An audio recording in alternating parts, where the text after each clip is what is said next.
क्या आपने कभी सोचा है कि बाकी जॉब्स के कंपैरेटिवली रिटेल एम्प्लॉइज इतना स्ट्रेस्ड और बर्नआउट क्यों फील करते हैं? तो आइए आज हम बात करते हैं why retail is having highest burnout और इसके पीछे के रियल फैक्ट्स और डाटा को अच्छी तरह से समझते हैं। बर्नआउट का मतलब फिजिकल और मेंटल एक्सर्शन होता है। जब ये स्ट्रेस इतना ज्यादा बढ़ जाए कि इसका इम्पैक्ट आपकी पर्सनल और प्रोफेशनल दोनों लाइफ पर पड़े। रिटेल में बर्नआउट सिर्फ थकान नहीं होती, रिटेल में ये एक सिस्टमेटिक प्रॉब्लम होती है। यहाँ मैं इसे सिस्टमेटिक क्यों बोल रहा हूँ, क्योंकि इसका इम्पैक्ट सीधा रियल भी होता है, इमोशनल भी होता है और ये मेजरेबल भी है। आइए इस डाटा को हम स्टेट्स के साथ में समझते हैं। इंडिया रिपोर्ट की एक रिपोर्ट के हिसाब से एक स्टडी में रिटेल एम्प्लॉई में 24% का बर्नआउट पाया गया है। ये नंबर ऑलमोस्ट आधा हो जाता है जब रिटेल एम्प्लॉय के मैनेजर जेन्युइनली अपने एम्प्लॉय की केयर करने लगे।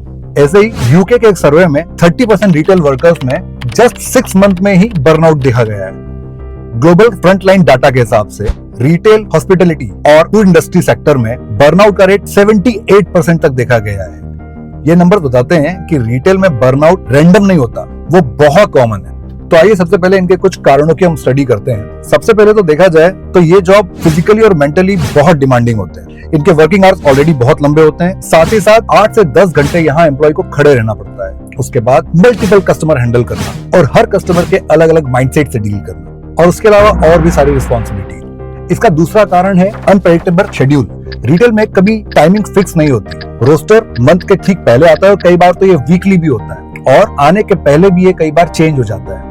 हमारे व्यूवर्स के एक्सपीरियंस से भी जब ये बताया तो पता लगा कि इनकी इर्रेगुलर शिफ्ट जो होती है, जो कभी ओपनिंग या कभी क्लोजिंग होती है, जिसके कारण उनकी स्लीप और एनर्जी लेवल भी बहुत इफेक्ट करता है, जो बर्नआउट को बहुत तेजी से बढ़ाता है। इसका एक और सबसे इम्पोर्टेंट कारण है जो होता है कस्टमर प्रेशर। रिटेल में 70 to 80% काम कस्टमर इंटरेक्शन होता है। कस्टमर से डील करना इजी नहीं होता।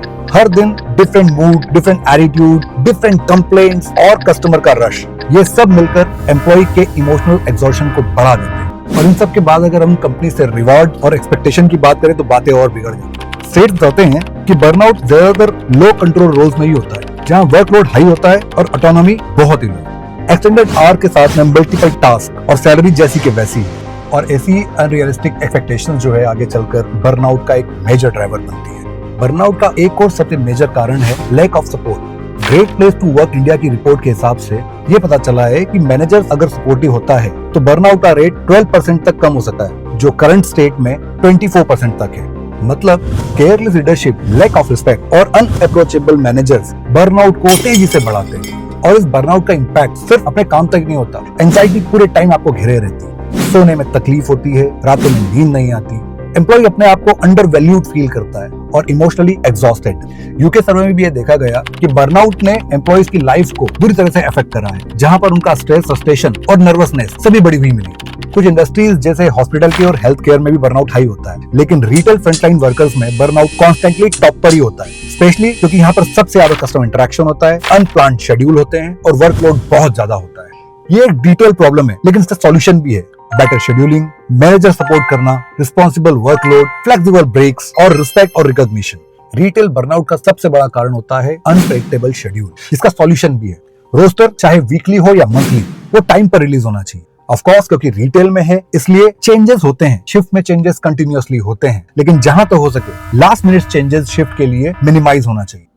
जिस एम्प्लॉय को क्लोजिंग शिफ्ट दी है उसे इमीडिएटली मॉर्निंग शिफ्ट में नहीं बुलाना चाहिए और वीकली ऑफ एक प्रॉपर वीकली ऑफ होना चाहिए, क्योंकि इमरजेंसी रिटेल में होती है, लेकिन इन इमरजेंसीज को हैबिट बनाना ठीक नहीं है। जब एम्प्लॉइज को ये पता होता है कि उनका शेड्यूल फिक्स है तो वो अपनी पर्सनल लाइन को प्लान कर सकते हैं, फैमिली को टाइम दे सकते हैं, अपने हेल्थ रूटीन पर ध्यान दे सकते हैं और कंपनी के साथ साथ पर्सनल गोल भी अचीव कर सकते हैं। कुछ रिसर्च कहती है कि एक सपोर्टिव मैनेजर बर्नआउट को लगभग आधा कर देती है। एक मैनेजर का अपने एम्प्लॉय से 1-to-1 सेशन, जहां पर एम्प्लॉय खुलकर बात कर सके। टारगेट रिव्यूज नहीं, वेलबींग रिव्यूज भी होना चाहिए। जहां तक हो सके एप्रिसिएशन ओपनली और क्रिटिसिज्म प्राइवेटली हो।